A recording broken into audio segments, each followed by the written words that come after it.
Bonjour à tous, merci de nous rejoindre pour une nouvelle semaine d'actualité en Savoie-Mont-Blanc. Et voici tout de suite les titres de ce lundi 7 juin 2021. Les élections départementales et régionales auront lieu dans 13 jours. La campagne bat son plein. Les candidats à la présidence de la région, Bruno Bonnell pour LREM et Najat Vallaud-Belkacem pour la gauche, étaient respectivement en Maurienne et en Haute-Savoie ces derniers jours. Et puis les vacances, elles aussi, approchent, et qui dit vacances dit fréquentation en hausse sur les bords du lac d'Annecy. L'agglomération met en place de nouveaux modes de transport pour tenter de fluidifier la circulation. Nous ferons le point. Mais avant de développer ces titres, il y a urgence. L'établissement français du sang lance un appel à la mobilisation car les réserves sont trop basses. Les dons ont chuté notamment à cause des jours fériés du mois de mai. Plus globalement, l'EFS constate une chute de la fréquentation de ces collectes depuis le déconfinement.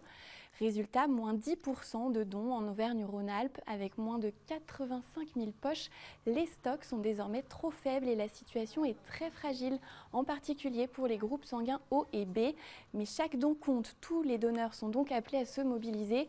Pour trouver la collecte ou la maison du don la plus proche de chez vous, rendez-vous sur le site dondesang.efs.santé.fr.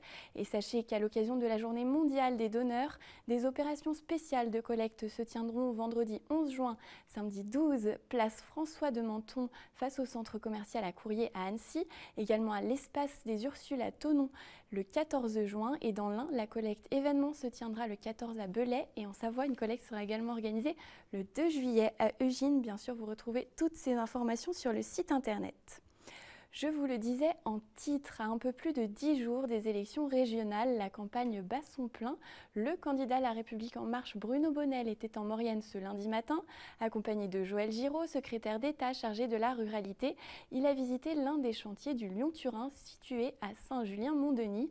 La commune accueillera une tranchée couverte de 90 mètres de long. Elle constituera l'entrée du tunnel de base de la liaison ferroviaire et fera la jonction entre sa portion à l'air libre et celle en tunnel. Je vous propose d'écouter Bruno Bonnell au micro de Sébastien Germain. Non mais cet équipement, il est évident qu'il est fondamental. Je ne comprends même pas que pendant 6 ans, on ait éternellement retardé cette décision. Il doit être en haut de l'affiche. En haut de l'affiche parce qu'il désenclave, parce qu'il est écologiquement intelligent, parce qu'il crée de l'emploi, parce qu'il a une dynamique de futur pour les générations qui viennent, de pouvoir basculer justement dans des énergies propres. Demain, le train sera à hydrogène. Demain, on parlera justement d'une autre manière de voyager. Et cet équipement, il est indispensable. Il est évident qu'un ministre en exercice, mais qui est d'abord un ami, est essentiel à nos côtés dans une bataille qu'on veut mener pour le développement de la région. Et je crois que Joël Giraud comme moi, nous partageons cette idée que c'est l'aquabonisme basta, quoi. À quoi bon, ça mène à des coups de com' en communication qu'on a vu depuis 6 ans et un projet ici qui aurait dû déjà être beaucoup plus avancé qu'il ne l'est. Ce qui m'impressionne le plus ici, c'est vraiment et sincèrement, c'est la réalisation exceptionnelle et la réflexion qu'il y a derrière ce projet. On a à la fois des gens qui savent et qui connaissent leur travail, mais qui pensent leur travail très loin. Donc cette capacité d'anticipation de tous les problèmes, ça c'est très spectaculaire. Autre ville, autre déplacement de campagne. La candidate à la présidence de la région, Najat Vallaud-Belkacem, était à Annemasse vendredi. Elle a parcouru quelques kilomètres à vélo sur la voie verte du Grand Genève avant de se rendre dans le quartier du Perrier. La tête de la liste L'Alternative en Auvergne-Rhône-Alpes en a profité pour rencontrer plusieurs collectifs d'habitants, dont l'association Maman de Cœur. Elle leur a notamment annoncé son souhait d'augmenter fortement le budget régional destiné à la vie associative. On écoute justement la candidate du Parti socialiste au micro d'Emmanuel Jaude.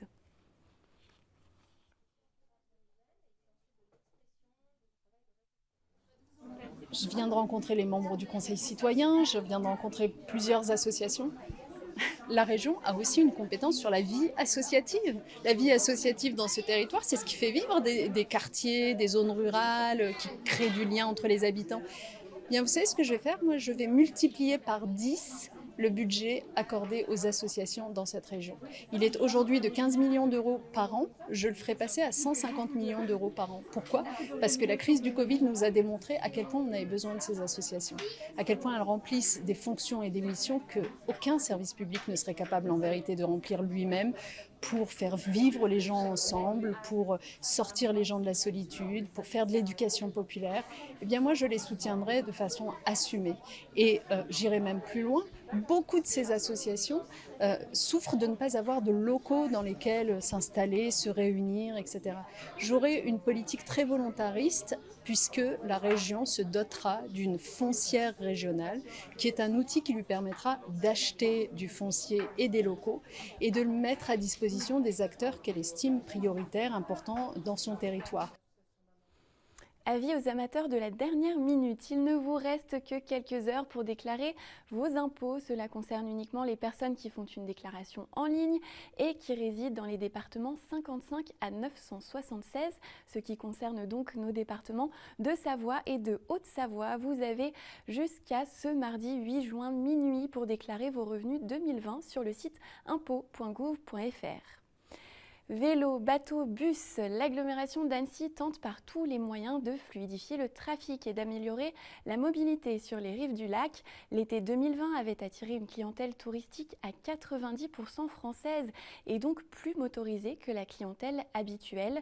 Résultat, des routes engorgées, des temps de parcours rallongés, un impact environnemental important. Pour lutter contre ce phénomène, le Grand Annecy a donc mis en place depuis le 1er juin de nouveaux moyens de transport. C'est un reportage de Maureen Alibert. Des vélos en libre service pour une location de courte durée comme dans les villes de Lyon ou de Paris. Un service désormais disponible autour du lac d'Annecy. Pour en profiter, comptez 1,50 € pour la première heure de location. Seule différence avec les métropoles, des agents sont présents dans les 10 stations réparties sur les rives du lac pour faciliter la prise en charge. Repérables par leur couleur verte, au total, 200 vélos à assistance électrique ont été mis à disposition. En cas de fatigue ou d'imprévu, il est désormais possible de poursuivre son trajet en bateau, avec ou sans vélo. Une fois à bord, tous les ports de l'agglomération sont desservis. Autre possibilité, effectuer directement la traversée vers Doussard, le tout en profitant du spectacle. Des moyens de locomotion plus agréables et plus respectueux de l'environnement. On a des investissements quand même qui sont lourds pour le Grand Annecy, pour cette expérimentation. Donc notre enjeu, c'est la baisse des gaz à effet de serre, c'est le respect du plan climat-air-énergie territorial que nous allons voter au Conseil d'agglomération le 24 juin prochain. Une fois qu'il sera voté, c'est pas que des lettres, il faut y mettre des chiffres, des investissements derrière pour faire en sorte que les changements d'usage se fassent et que les objectifs inscrits dans ce PCAET, ce plan climat-air-énergie, soient réalisés. Autre nouveauté, des bateaux-taxis desservent des destinations personnalisées sur les communes riveraines du lac d'Annecy.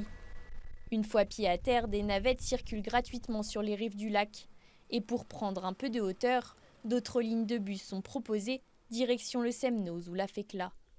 Mise en place pour 4 mois, ces mobilités pourraient bien faire définitivement partie du paysage du Grand Annecy. Reste désormais à faire leurs preuves.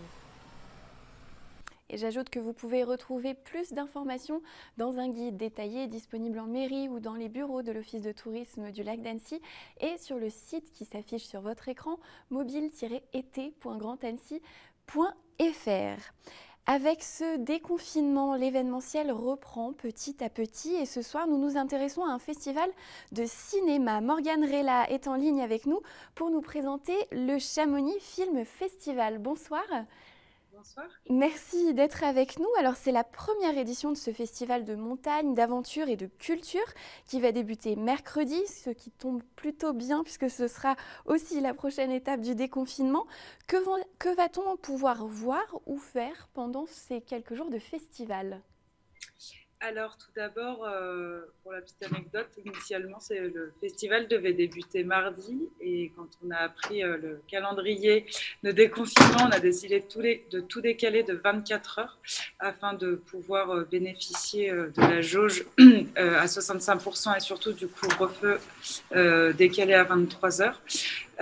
Donc il y aura 5 belles soirées au cinéma avec des films de montagne et d'aventure. Parmi eux, il y a 4 très belles avant-premières qui seront présentées. Et puis il y aura également des conférences, des rencontres tous les jours à l'hôtel Plan B qui seront gratuites. Et vous pourrez également profiter de sorties en montagne, formation audiovisuelle Et pour terminer, on a notre partenaire Petzl qui monte un camp d'altitude au col du Géant pour les soirées du vendredi et du samedi soir. Alors que ce soit pour les films, les séances ou ses sorties, je sais que c'était un festival très attendu. Est-ce qu'il y a encore des places? Est-ce qu'on peut encore s'inscrire? Alors, il y a déjà des formations et des sorties qui sont complètes. Mais oui, il reste encore un petit peu de place. Pour les soirées au cinéma, on a refait le point là juste avant de vous avoir en direct. Les soirées de mercredi et jeudi sont très, très remplies. Donc, ça ne va pas tarder à être complet. On est content. Et puis, ça se remplit bien. Donc, vous pouvez prendre vos places en ligne sur la billetterie sur notre site chamonixfilmfestival.fr. Il n'existait pas de festival dédié à la montagne à Chamonix. Ça peut sembler étonnant. Il y avait une vraie demande, une vraie attente d'un festival dédié à la montagne?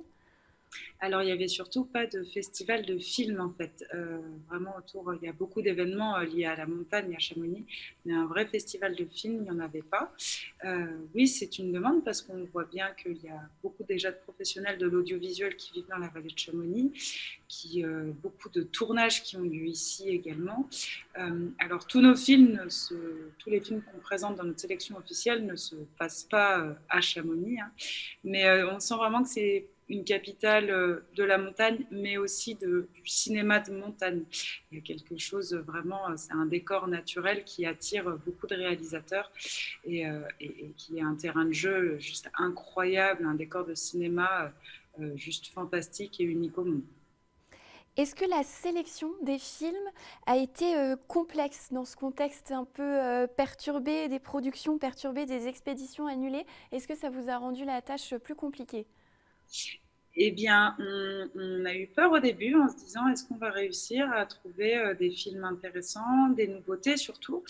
Et étonnamment, eh bien oui. Alors comme je vous disais, on a 4 très beaux films en avant-première. Et ces 4 films qui ont été tournés en France ou en Suisse, entre guillemets, on va dire à la maison. Donc c'est bien, les réalisateurs et les sportifs de haut niveau n'ont pas renoncé à leur projet de film. Ils sont allés au bout, ils ont revu leur plan en faisant un peu en local, on va dire.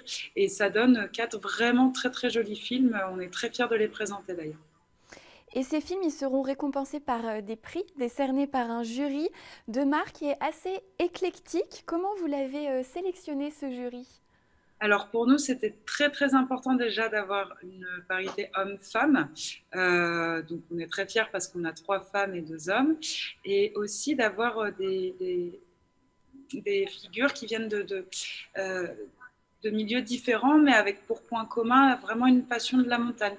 Donc on va avoir un Vivian Bruchet et une Lise Billon qui sont guides de haute montagne, qui sont vraiment sur la partie technique, sur la partie qui vont vraiment pouvoir appuyer sur la performance. Et puis on a Étienne Klein, qui est philosophe, passionné de montagne, mais beaucoup plus homme de culture, qui va nous permettre d'avoir une vision un regard différent, moins technique, plus passionné, mais peut-être moins expert, plutôt passionné. Et puis, on va avoir, pour terminer, Virginie Troussier et Stéphanie Baudet, qui sont des passionnés de montagne, mais avant tout des autrices. Donc vraiment pour le côté qui auront encore une autre vision, on va dire, des films. Et on se dit que ça va permettre d'avoir un jugement assez juste du coup pour remettre ces prix. Merci beaucoup Morgane Rella, on vous souhaite un beau festival. Je précise que vous êtes la cofondatrice de ce Chamonix Film Festival. Merci beaucoup. Merci à vous. Un chausson fourré produit à quelques kilomètres de leur école, une compote de pommes locale et un biscuit maison. Voilà le déjeuner qui a régalé les 300 enfants de l'école élémentaire de Pringy il y a quelques jours. Avec son opération Mon assiette 100% locale, la ville d'Annecy veut sensibiliser les plus jeunes aux bénéfices des circuits courts. Nous avons suivi la première édition de l'événement reportage. Ce midi, le menu des enfants de l'école élémentaire de Pringy est 100% local. Tous les producteurs sélectionnés pour la composition de ce repas sont situés à moins de 50 km de l'établissement. L'idée, c'était de tester des recettes et finalement, ce qui nous a semblé très intéressant dans la recette qui est proposée aujourd'hui, donc c'est un chausson, une revisite du chausson savoyard en version avec de la viande, du bœuf et une version alternative végétarienne. Et là, le chausson, c'est pas n'importe quel chausson, il est fabriqué avec du blé local. Et transformé localement. C'est le boulanger du Fournil des Éparies qui est venu, qui est présent aujourd'hui et qui a fourni ce produit qui est aujourd'hui le chausson servi à midi pour les 300 élèves de l'école. Alors ça, c'est l'arbre qu'on a planté cet hiver pour faire des fruits. Donc là, il est sec, Avant de déguster leur plat, ils ont discuté avec les producteurs, participé à un jeu de rôle sur les courses au marché et fabriqué de la farine et du pain. Alors, vous savez combien il y a de variétés de pommes dans... Alors, il y en a 22 chez Tissot. Les animations à l'initiative de la ville d'Annecy et menées par l'association Terre d'Union ont pour objectif de les sensibiliser au circuit court. J'ai été beaucoup sur l'atelier du marché où en fait ils devaient donc faire les courses des aliments du midi. Et en prenant en compte en fait tout ce qui est l'aspect local, la quantité d'emballage qu'il peut y avoir sur un produit, est-ce que le produit est biologique ou non. Et là-dessus, j'ai été très très impressionnée parce qu'ils étaient vraiment tous bien avertis déjà. Enfin vraiment, ils connaissaient le logo bio, ils savaient dire non mais ça c'est local, donc on prend d'ici, on va pas aller le prendre de l'autre bout de la France ou de l'autre bout de l'Europe. Donc vraiment, c'est ce qui ressort. Je trouve déjà une bonne sensibilisation de ce côté-là. L'opération Mon assiette 100% locale aura lieu chaque trimestre dans une école différente de l'agglomération, avec pour objectif à chaque fois de montrer aux enfants que le chemin entre le champ et l'assiette peut être très court. Et c'est la fin de cette édition. Merci de l'avoir suivi. Merci à toute l'équipe.